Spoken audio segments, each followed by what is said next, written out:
안녕하세요. 저는 변동 간격 스케줄로 음식을 제공하고 칭찬을 하는 것이 회피로 강화된 문제 행동에 미치는 영향에 대해서 발표하도록 하겠습니다. 먼저 그 문제 행동이 요구로부터 그 회피에 의해서 강화되는 경우에 이를 회피 강화라고 하는데요. 예를 들어서 과제를 수행하지 않기 위해서 공격적 행동을 보이는 경우입니다. 그래서 이 회피 강화된 문제 행동을 치료하기 위해서 회피 소거가 사용됩니다. 이것은 문제 행동이 더 이상 회피를 유발하지 않도록 하는 방법입니다. 그러나 회피 소거는 때때로 소거 폭발과 같은 부작용을 초래할 수 있습니다. 회피 소거 없이 문제 행동을 치료하기 위한 방법에는 대체 행동의 정적 차별 강화가 있습니다. 즉, 강력한 정적 강화제가 문제 행동에 대한 회피 가능성과 직접적으로 경쟁을 하는 것입니다. 그래서 이 연구의 목적은 변동 간격으로 선호하는 음식과 칭찬을 제공함으로써 회피로 강화된 문제 행동을 감소시키는 효과를 평가하는 것입니다. 그래서 이 연구를 통해서 정적 강화가 요구를 덜 혐오스럽게 만들고 회피의 효과를 감소시키는 동기 조작으로 작용할 수 있다라는 결론까지 이르고 있습니다. 먼저 연구 방법인데요. 참가자는 자폐증을 가진 8, 9세 아이들로 모두 공격성을 갖고 있고, 이름은 샘, 에런, 마크입니다. 실험 환경은 모든 세션은 패딩 처리된 방에서 진행되었고요. 방에는 의자, 그리고 테이블, 실험 조건에 필요한 기타 물품들이 포함되었습니다. 세션 시간으로는 샘은 10분, 에런과 마크는 5분이었습니다. 그리고 측정 방법은 훈련된 관찰자들이 노트북 컴퓨터를 사용해서 각 목표 반응을 기록을 했고요. 목표 반응 문제 행동, 또 요구 빈도, 수능도를 측정을 했습니다. 문제 행동은 뭐 공격성이나 어떤 뭐 파괴적인 그런 행동들, 그리고 소리 지르기, 자해 행동 등을 말하고요. 목표 행동은 그 세션 내의 분당 반응수로 변환을 했고, 수능도는 세션 내 요구 빈도에 대한 수능 빈도의 비율로 변환을 했습니다. 그리고 이제 실험 절차는 기능 분석과 이제 치료 분석 두 가지 단계로 이제 진행을 했고요. 기능 분석 결과 새 참가자의 문제 행동이 회피 조건에서 높게 나타났는데요. 그래프를 보면서 설명드리도록 하겠습니다. 먼저 이것은 샘의 기능 분석 그래프입니다. 이 놀이 조건에 이제 비교를 해봤을 때 이런 그 회피 조건과 요구 조건이 높게 형성되고 있는 것을 볼 수 있고, 이것은 에런에게도 비슷하게 나타났습니다.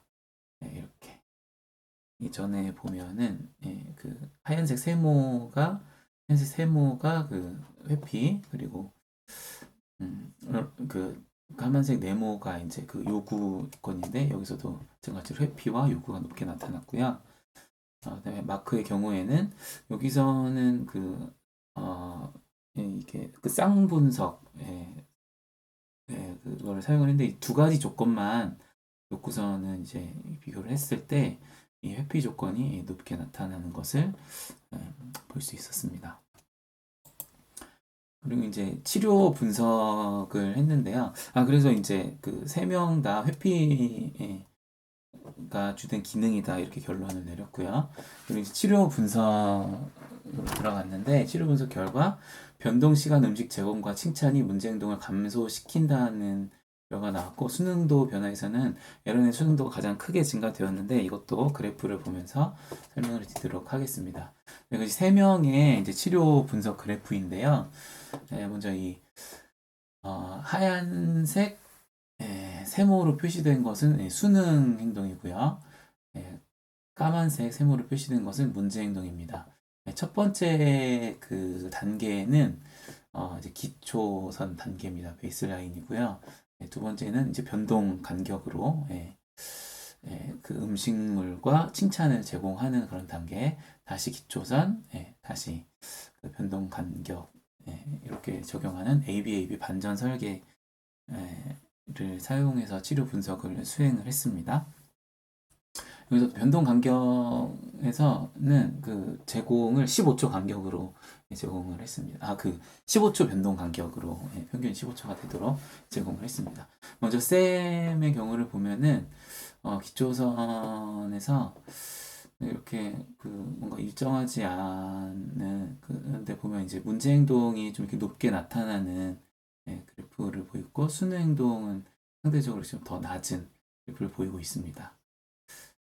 그리고 이제 변동 간격으로 이제 적용한 그 단계에서는 수능 행동은 매우 높게, 또 문제 행동은 0에 가깝게 이렇게 형성이 됐고요. 네, 나머지 이제 A, B에서도 동일한 거의 이렇게 그래프를 보이고 있습니다. 이것은 샘과 에런이 이제 마찬가지였는데, 다만 이제 에런의 경우에는 샘과는 달리 마지막에 그 단계에서 높은 수능도를 유지를 했습니다. 마크의 경우에도 그 기초선에서는 문제 행동이 이렇게 높게 나타났고, 여기서도 두 번째 기초선에서도 문제 행동이 높게 나타났고요. 그 변동 간격으로 강화를 제공하는 이 단계에서는 수능 행동이 이렇게 높게 나타나고 문제 행동은 0에 가깝게 나타난 걸 볼 수 있었습니다. 그래서 이 연구 결과의 의미를 보면 이런 정적 강화, 그러니까 선호하는 음식, 그리고 칭찬하는 것이 요구의 그 혐오성을 감소시키는 동기 조장으로 작용할 수 있음을 보여주었습니다. 이것은 회피 조건에서 문제 행동에 있어 정적 강화가 문제 행동을 감소시킬 수 있음을 예, 시사했고 또 이 동기적으로 작용했다는 것을 이제 테스트한 그런 연구입니다. 또 이 연구의 이제 한계를 언급을 했는데요. 먼저 칭찬과 음식의 개별 효과를 분리하지 못한 점. 그래서 칭찬과 음식이 동시에 제공되었기 때문에 각각 개별 효과를 분리해서 평가할 수가 없었던 것. 다시 한계로 지적이 됐고요. 한계라고 이제 이야기를 했고요. 또 우연적 강화의 가능성. 그러니까 이 연구에서 그 우연적으로 문제 행동이 아닌 다른 행동이 강화되었을 가능성을 완전히 이제 배제할 수 없었다. 이렇게 이야기를 하고 있습니다.